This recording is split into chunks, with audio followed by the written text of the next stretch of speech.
My neighbor alerted the authorities because she believed I was abusing my wife. When the officers arrived at the house, they realized that the alleged victim was my parrot. I was in the garage with the door open, trying to inflate a tire that was going flat every week. I had the compressor running and my mind was on a million things. When I heard voices behind me, I turned and saw two police officers approaching me on the sidewalk with that tense expression they have when they expect the worst. One asked me if my wife was home and if they could talk to her. I was surprised because Emily had left early to visit her mother.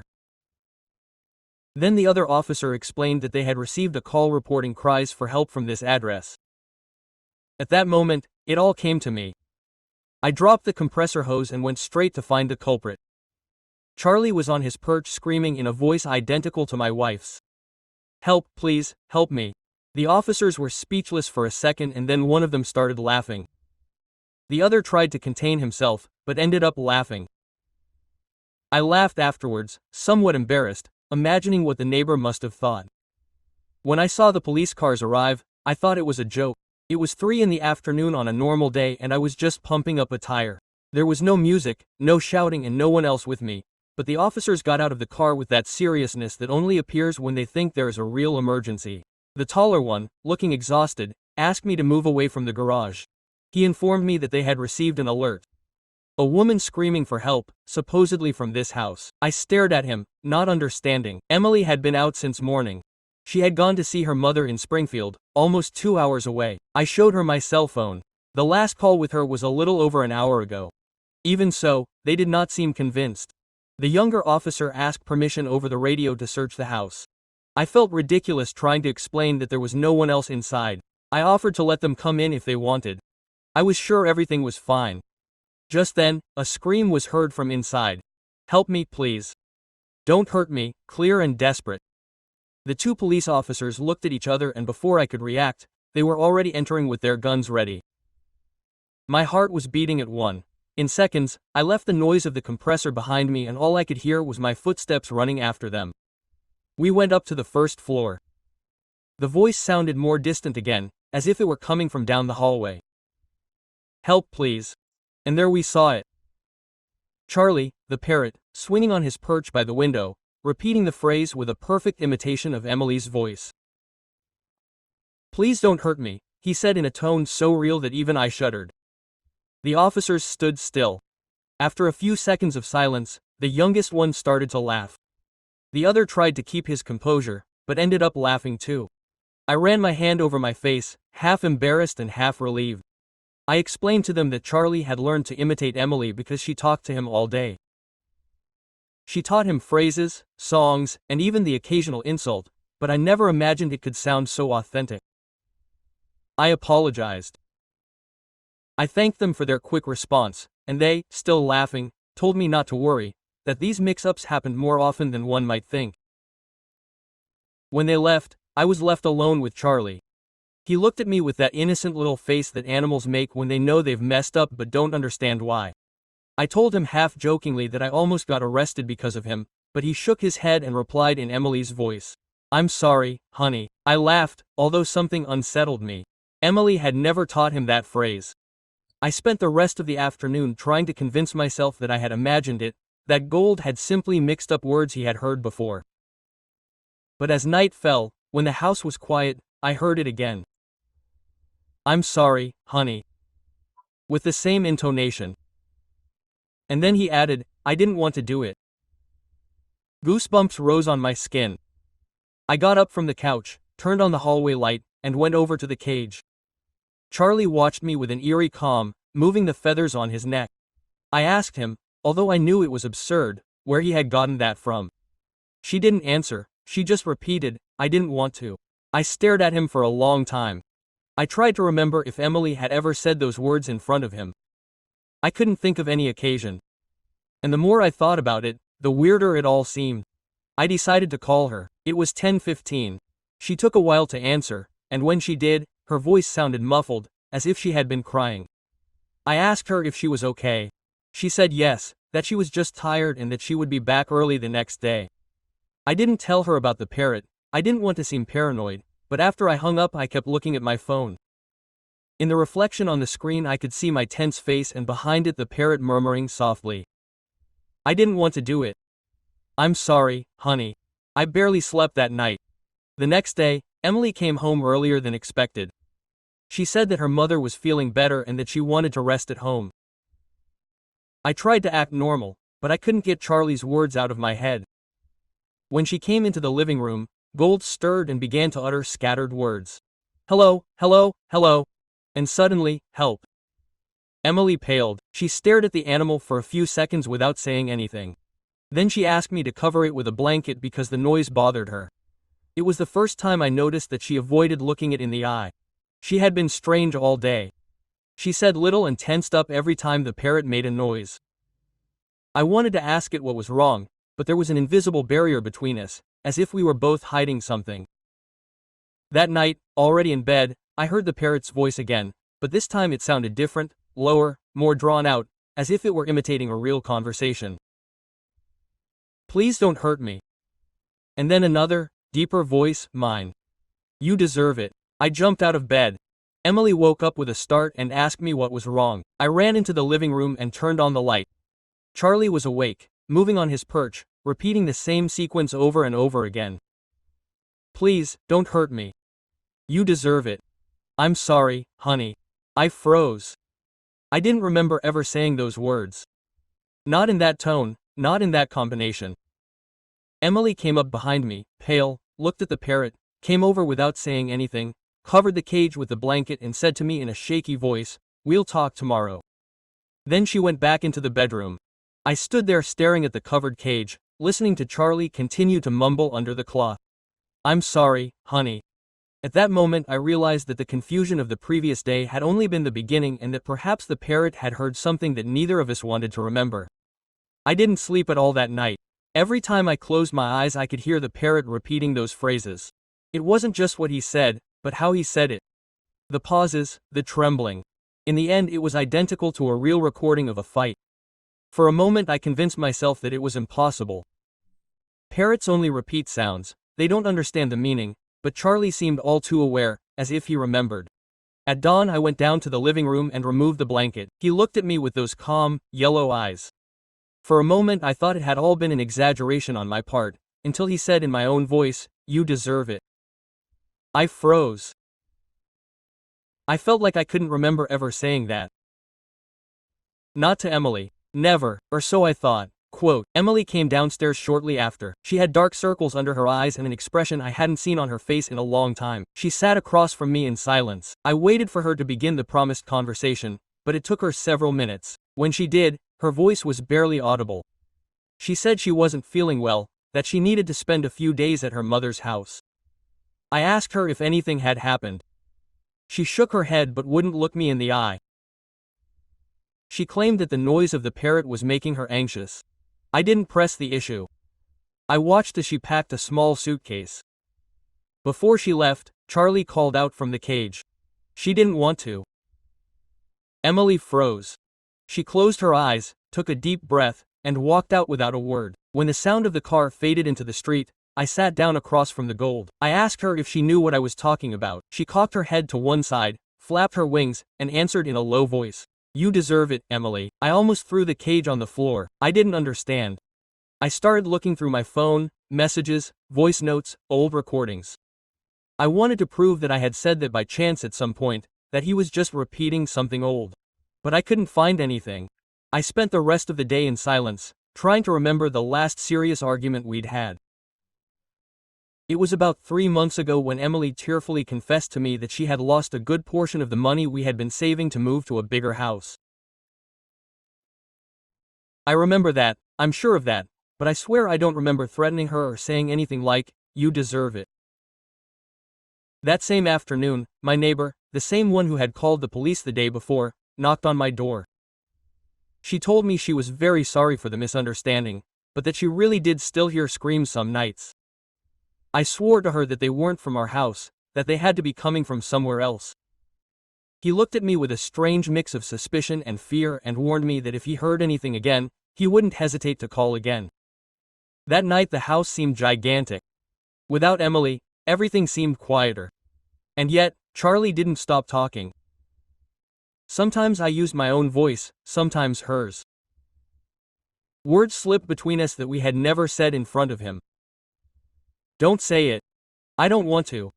It's too late. I turned on the TV just to fill the void with noise, but even that couldn't drown out what was coming from his beak. Each sentence echoed like a memory that my head refused to let go of. Towards midnight I gave up. I went to the kitchen, opened a beer and sat in front of the cage. I spoke to him as if he could understand me. I asked him if he had seen anything strange, if anyone had come in while Emily was away. He stared at me and answered first with my voice. Stop it, Emily, and then with his please. I felt a lump in my throat. It wasn't just a meaningless jumble, it was a conversation. I jumped up, grabbed my phone, and dialed her number. She didn't answer. I kept asking until she finally picked up, her voice strained. What do you want at this hour? I told her what the gold was repeating. There was a long, long silence, and then she blurted out something that left me stunned. You should get rid of him. Why? I asked. Because he knows too much. And she hung up. I stood there, frozen, with the phone in my hand. There was no sense in this. Or maybe it did. I spent the rest of the night reviewing old videos from Emily's phone. In the older ones, I could hear her repeating endearing phrases, but in the later ones, her voice sounded nervous and in the background I could hear knocking, a door slamming, and then Charlie imitating someone. Don't say it. At 3 in the morning, I made a decision I never imagined I would make. I set up a security camera pointed at the cage. And let it record all night. If the gold had learned those phrases from us, I wanted to know exactly when and how. The next morning, when I reviewed the recording, my blood ran cold. Charlie hadn't slept. For hours he repeated the same sequence over and over again, but the worst came at the end. At 4:17 in the morning, a human voice was clearly heard behind the camera. It wasn't mine, it wasn't Emily's. It whispered, "Shh. Don't say anything." The gold fell to the ground and then almost inaudibly replied, "I'm sorry, honey." That same morning I took Charlie out into the yard. I watched him for a long time wondering if I was going crazy or if there really was something in that house that I was missing. I tried calling Emily again, but her number was gone. 3 days went by with no sign of her, no messages, no calls, not a single post on social media. It was as if the earth had swallowed her up. I called her mother. As soon as I told her who I was, she hung up. I tried again and he blocked me. That's when I started to feel afraid of myself. The memories of the last few weeks were falling apart like so much paper. I remembered fights, shouting, broken dishes, but not the reasons. All that remained was a heavy, hazy guilt. And Charlie kept coming up with new phrases that I didn't remember ever saying. One afternoon, while I was washing the dishes, I heard him clearly. You shouldn't have opened the door, it's in the garage. I'm sorry, honey. The glass slipped from my hands and shattered in the sink. The garage. I ran over there without thinking twice. Everything seemed in order, tools hanging, the car, the old bike, but there was a strange smell, like wet iron and fresh paint. I looked down and saw a dark stain on the floor, right where the ceiling light didn't reach well. I bent down and ran my finger across it. It wasn't paint, it was rust, or so I wanted to believe. That same day I decided to take the parrot out of the house. I took him to the veterinary clinic in his cage, and when the receptionist asked me why, all I could say was that I needed a few days without so much noise. She picked him up without asking questions, but when she handed me the receipt, Charlie screamed at the top of his lungs. Don't leave me with him. The entire room turned to look at me. I smiled nervously and almost ran out. That night, for the first time in weeks, the house was completely silent.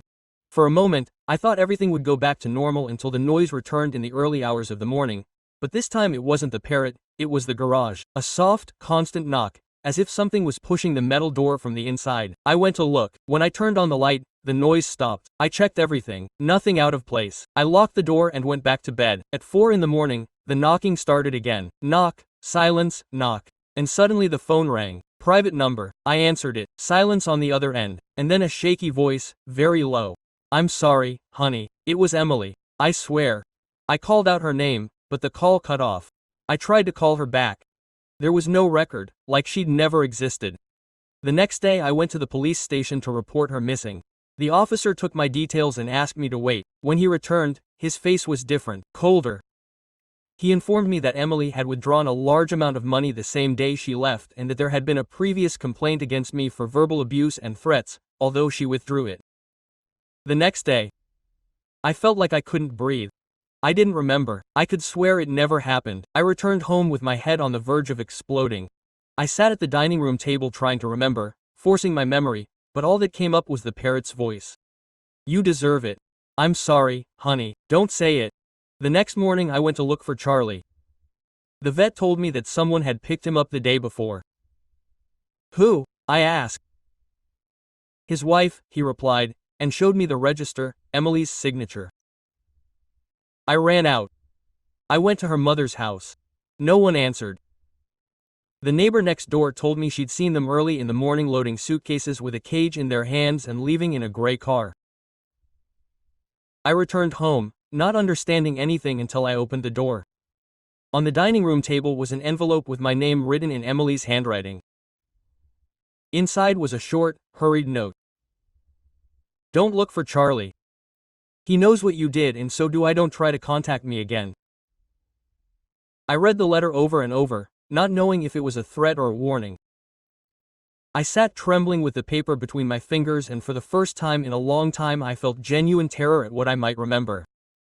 That night, as I tried to sleep, I heard laughter outside, Emily's laughter. And behind it a familiar echo. You deserve it. I ran out into the garden, but no one was there. Only the wind moved the swing and on the ground a green feather. I stared at her for a long time and understood that even though Emily was gone, Charlie was still close. The following days were unreal. Every corner of the house seemed to hide a piece of something I had erased. The hum of the garage compressor, the smell of metal, the shadow of the swing. Everything screamed at me that something had happened, but my mind rejected it as a bad dream. I didn't know if Emily was trying to scare me, protect me, or simply disappear, but the parrot thing wouldn't leave me alone. How could she repeat phrases that neither of us remembered saying? How could she sound so conscious? One morning I decided to look for answers where it all began. I returned to the shelter where I bought Charlie 2 years ago. The woman who took care of him, an elderly lady named Linda, recognized me instantly. She told me that he had previously belonged to an old man who died alone in his home. The parrot was found days later shouting nonsensical phrases. I asked her what kind of phrases. She looked at me uncomfortably and said that no one wanted to repeat them. They were sad things, like a goodbye that never ended. I returned home with a new burden. Maybe Charlie wasn't repeating what he was experiencing now, but what he had heard before he came to me. That would explain most of it. Except for Emily's call and her letter. I decided to check the old backups of the living room camera. I found several videos from months ago. In most of them, Charlie was calm. But in one, recorded 2 weeks before Emily left, something strange appeared. I was talking on the phone, clearly angry, saying, "Please don't say it." And behind me, Emily was walking quickly, looking at the parrot with a frightened face. That night, as I watched the video on my laptop, I heard a soft noise at the window. I went over. There was a shadow perched on the sill and a familiar whisper. I'm sorry, honey. It was Charlie, uncaged, just staring at me. I opened the window and he flew in. He landed on the back of the couch, stared at me and in my own voice said, "It's late." The table fell behind him and he looked at me as if the world had stayed the same. On one of its legs it now wore a small metal ring that hadn't been there before. Engraved on it were tiny letters. My stomach dropped suddenly. I tried to take a picture, but before I could focus on it, the parrot spoke again, more quietly, almost in my ear. "Check the garage." I froze. That sentence was new. It wasn't echoing from anyone. It was an order. I slammed the laptop shut prohibitively. I grabbed a flashlight and went out to the garage. Everything seemed to be in place, but a tile on the floor was slightly raised, right next to the wall where the tools hung. I lifted it carefully and underneath it appeared a small metal box eaten away by rust. Inside was a pen drive. I ran to the living room, connected it to the computer and waited. There was only a file with no title, just a date, 23,424. When I opened it, a recording started. First white noise, then Emily's voice. She was saying my name. He said he loved me but was afraid I might forget something essential, that Charlie knew the truth and that if one day he heard, "Don't tell me," it would be a sign that something in my head had begun to break. I closed the file, my hands shaking. Again. What? I looked through old emails, medical records, saved chats, and there it was. An email from a psychiatrist in Boston from almost a year ago, reminding me of an appointment to evaluate treatment for dissociative amnesia. I had been diagnosed after an accident. I didn't remember any of it. Suddenly everything fit together differently. The gaps, the scattered sentences, Emily's fear. Maybe she hadn't run away from me. Maybe she was trying to protect me from something my brain refused to accept. That night I let Charlie sleep in his cage by the window. Before I turned out the light, I looked at him and whispered, "What else are you keeping?" She watched me for a moment and then, in Emily's exact voice, she replied, "Don't be afraid. Just remember, for the first time in months I didn't feel terror. I felt like I was about to understand something immense that I had buried for too long. I didn't sleep a wink. I stayed in front of the cage watching him sleep peacefully, ruffling his feathers from time to time. My head kept repeating itself. Just remember, I didn't want to hear about what I had forgotten anymore. I wanted to look him in the eye. I turned on the laptop again and listened to Emily's recording again. Her voice sounded warm, but tinged with that sadness that comes when you say goodbye forever. She talked about the accident, about the shattered memory and something called the black box.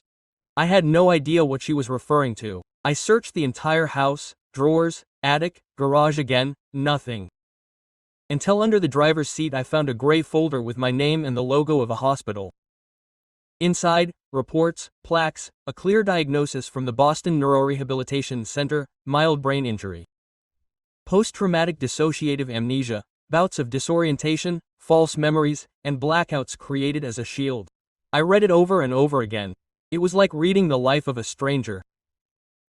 On the last page in Emily's handwriting, a single sentence. "If you ever doubt what's real, listen to Charlie.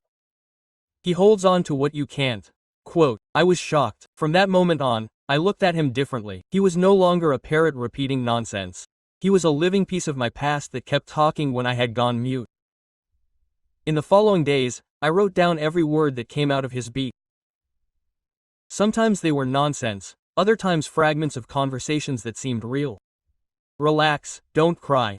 We're almost done. One more try." Everything pointed to something that happened before the accident. I looked up the police report from that day. There was no accident with my name on it. That disoriented me even more. One afternoon, as I was writing, Charlie imitated the click of a camera. Click. Click. I turned and asked him where he had gotten that from. He replied, "At the park by the lake." Remember, I didn't know if he was making it up or if he was really repeating something he had experienced with me, but that phrase took me to a place I thought had been erased, Maplewood Lake Park. The name exploded in my mind like a flash. The next day I went. I couldn't remember the last time I had been there. As I got out of the car, my legs shook. Everything was painfully familiar, the benches, the jetty, the tall trees. I walked down to the shore, the water was still, and suddenly it all came together. Emily and I used to come here on the weekends. We brought Charlie, who imitated the splashing and giggling of children. It was here that she told me that the doctor thought she could recover memories, but that perhaps some of them were too painful and were blocked for a reason. I sat down on our usual bench and almost instinctively opened my phone. In the old photos I found a hidden folder called Project. Dozens of images of me with Emily and a cage, but not Charlie's, a smaller one. Some of the photos showed another parrot. In the last one, Emily was holding that empty cage, and underneath it was handwritten the date 2304, the same as the pendrive file. My breathing was so fast I thought I might faint. That was the week I had the accident. I drove home feeling dizzy. I looked up the local hospital records and confirmed my admission. Fell down the steps of the lake dock. No one else hurt. Just a strange detail. A woman called 911 and disappeared before giving her identity. That night, when the lights went out, Charlie spoke again, but this time she didn't repeat herself. She seemed to be addressing me directly. She didn't leave. "Wait until you remember." I walked over. Where is she? She flapped her wings and said, watch it again on the video. I opened my laptop, played the recording from the pen drive, and stopped at minute 3. There it was. In the reflection of the window, behind Emily, a figure. It wasn't me. Someone else was recording her. I froze the image. I zoomed in on a tall, thin figure, wearing a dark cap, holding a camera that wasn't mine. I listened to the audio again. The voice that whispered at the end, don't say it, wasn't mine or Emily's. It was male, soft, unfamiliar, with a faint metallic echo, as if it were recorded within another recording. Then I realized that I still hadn't understood anything, that what Charlie was trying to tell me wasn't just about the past, but about someone who was still out there somewhere. Staring, I spent hours observing that blurry reflection. The figure, the glare of the lens, I went back to the medical records. On the back of one, a handwritten note from the doctor. Patient presents persistent confusion with unidentified individual. Refers to shadow that observes and keeps track. That sentence was written a month before the accident. My blood ran cold. And if the shadow wasn't a metaphor, I turned on all the lights in the house. Charlie was stirring, turning his head toward the window, and suddenly he let out a laugh that was my own laughter, but then he changed and said, he's here. I ran to the window. Outside, just the empty garden. The swing was swinging by itself, very slowly. There's nothing, I said to myself, trying to calm myself. I decided to call the doctor in the report. Dr. Andrew Kessler. I found the number for the center. He still worked there. I called. When the assistant passed me and heard my name, there was a long silence, then a hushed voice. I didn't expect to hear from you again. I asked if she remembered me. Sure, she said. In your last session, you insisted on something I couldn't verify, that there were hidden cameras in your house. I felt my heart leap out of my mouth. I told her everything, the recording, the reflection, the voices of the parrot. She listened to me without interrupting, and finally she let out the sentence that took my breath away. Emily didn't make that recording, you made it while she was being recorded. You and that image you see in the mirror are also you. That's impossible, I replied. The incident wasn't a simple stumble. It was a deep cut in your consciousness. You were filming yourself because you were trying to stitch together the broken pieces of your memory. Emily knew that. She knew that each playback tore you apart a little more, and that's why she stopped the recordings. And Charlie was a piece of the treatment. Emily and I used his ability to copy voices as a therapeutic tool. The parrot repeated the words that your mind refused to let go, the ones that stuck in your throat. I was speechless. I didn't know if that was relief or pure panic. The doctor asked me to come to his office, to stop digging through the videos. I just promised to go the next day. I hung up. The house was silent, but something squeezed my chest like an invisible hand. If everything was coming from my head, why did things keep happening when I didn't remember them? Why had Emily's call sounded so vivid, so close, so real? I checked the call log. Nothing. However, there was a new message on the voicemail with no number associated with it. I put it in. It was her. If you're hearing this, it's because you're better now. Stop looking, take care of Charlie. He keeps what you can't afford to lose. The message ended with a short whistle, identical to the one I used to call him. I listened to it once, twice, 10 times. Each word raised another crust of fog inside me. Maybe he never left. Maybe he just moved away long enough so I could heal without clinging to his shadow. Maybe it was all part of the plan. That night, for the first time in months, I felt something like peace. I opened the cage, let Charlie walk around the table. I asked him if he wanted to stay with me. He looked at me, fluttered his wings slightly, and said in my own voice, I was always here. I smiled, turned off the lights, and lay down on the couch with only the soft brush of his feathers for company. Just before falling asleep, I thought I heard Emily's voice again, barely a whisper coming from the parrot's beak. Now he remembers everything. I wasn't afraid, just the calm certainty that when I opened my eyes something essential would have returned. I woke up with a strange feeling, as if I had been dreaming for days without being able to capture a single frame. Only one clear image remained. Emily smiling by the lake. The sun at her back, Charlie perched on her shoulder, a memory so clear it hurt, and yet I had no memory of ever having experienced it. I sat up. Charlie was picking at the remote control. When he saw me, he murmured almost tenderly, "Good morning, sweetheart." It was his voice, but it no longer made me shiver. It sounded like home. I turned on my laptop and opened the pendrive video again, this time with no desire to flee. I wanted to understand. In the reflection of the window, the figure that had seemed foreign to me before copied my gestures exactly, my clumsy way of holding the camera. It was me, just me, who had forgotten his own face. I spent hours reviewing recordings and medical notes. I pieced together fragments. After the accident at the pier, my mind was shattered. Entire days were erased. Emily and Dr. Kessler designed an experimental protocol. Recording routines, thoughts, leaving messages for myself. Charlie was the auditory anchor. His repetitions functioned as keys to emotions I couldn't name. Fear, guilt, love, bewilderment. "I'm sorry, sweetheart," it wasn't a sinister apology. It was the phrase Emily had taught me to repeat to release my anger without hurting myself. "You deserve this." It wasn't a threat. It was my automatic way of accepting that I was still breathing, that I had survived. Everything fit, everything except his absence. I called the office. The doctor was at a conference. I sent him a long email with the attachments. Hours later, the short response came. She asked that we not tell you anything until you were stable. Emily is fine. She lives near Maplewood Lake. She wanted to stay out of the way so that the process could continue. When you're ready, you can see her.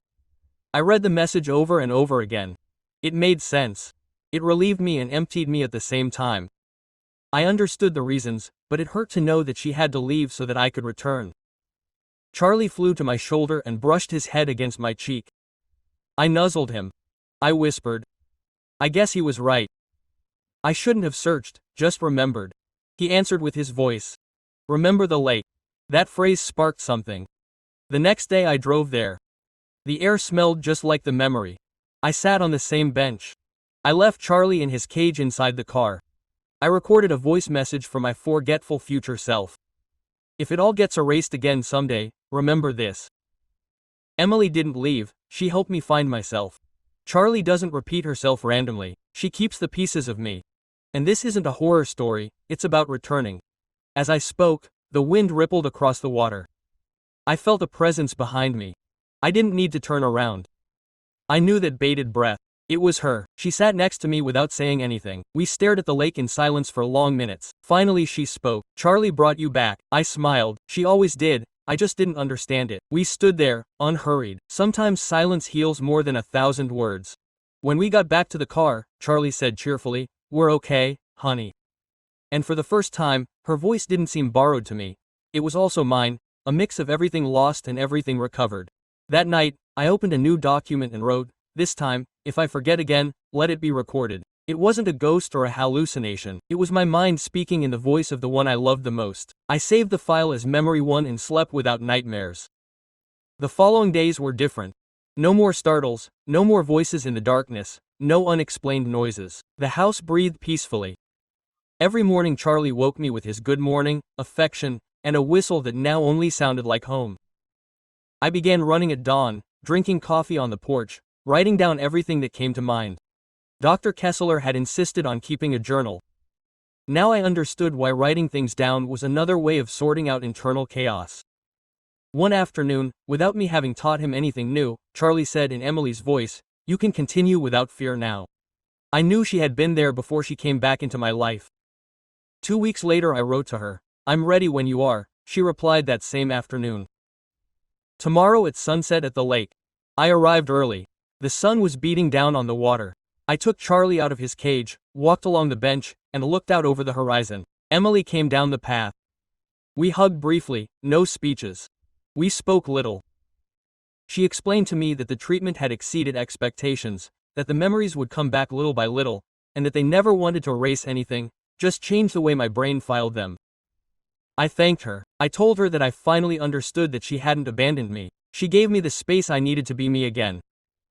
When it got dark, Charlie said in a mix of our two voices, "We're okay." Emily smiled, stroked him, and whispered. That's all I wanted him to learn to say. We stared at the lake in silence. The past was still there, but no longer overwhelming. On the way home, I thought about how it had all started with an absurd misunderstanding. My neighbor thought she heard cries for help, and in a way she wasn't so wrong. There was indeed a cry for help, only it came from me camouflaged among voices I didn't know how to hear. That night, before going to sleep, I wrote the final closure. There is no mystery without truth, nor memory without scars, but sometimes we need someone to repeat for us what we still can't pronounce. Charlie, that voice was proof that I still exist. I saved the file. Charlie said softly from his cage, "Good night, honey." I replied, "Good night, friend." I turned off the light with a calm I hadn't felt in years, and I knew that the story that began with a parrot and a misunderstanding had ended where it should, with my memory, with life, and with the certainty that someone waited long enough for me to return. Yeah,